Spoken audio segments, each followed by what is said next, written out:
First at 5 o'clock, Clemson University will soon have new leadership. The school naming an interim president just a day after Jim Clements announced his retirement. Oh, we do have live team coverage this evening. Let's start with our Caitlin Ashbaugh, who has more from today's Board of Trustees meeting. Caitlin.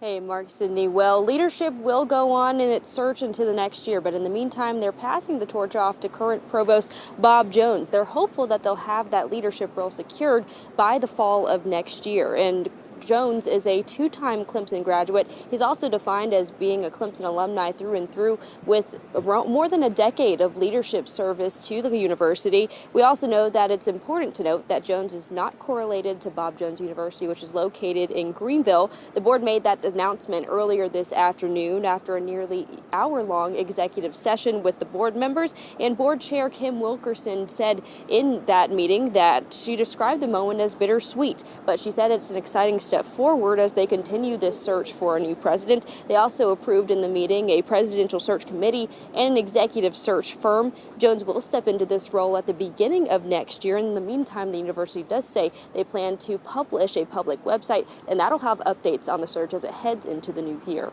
Reporting in Clemson, Caitlin Ashbaugh, WYFF News 4.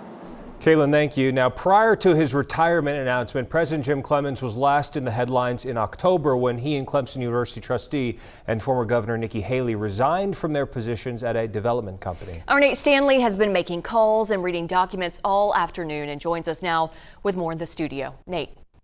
Jim Clements was on the board of United Homes Group, a company that was responsible for building residential developments in South Carolina, North Carolina, and Georgia. That also included properties in Clemson. Questions were raised by Oconee County leaders about potential overlaps between Clemson leaders, including President Clements, developers, and multiple developments. According to meeting minutes from the October 17th meeting, council unanimously approved an investigation into developers, calling for an investigation into developers, including United Homes Group. Just 2 days after the October 17th meeting, on October 19th, United Homes Group announced that Jim Clements would be resigning effective immediately. We have reached out to Clements and we're told he would not be making any comment right now. Back to you. Nate, thank you. And we have more coverage on Clemson University's president, Jim Clements, on our website, WIFF4.com. It's also in our WIFF4 News app.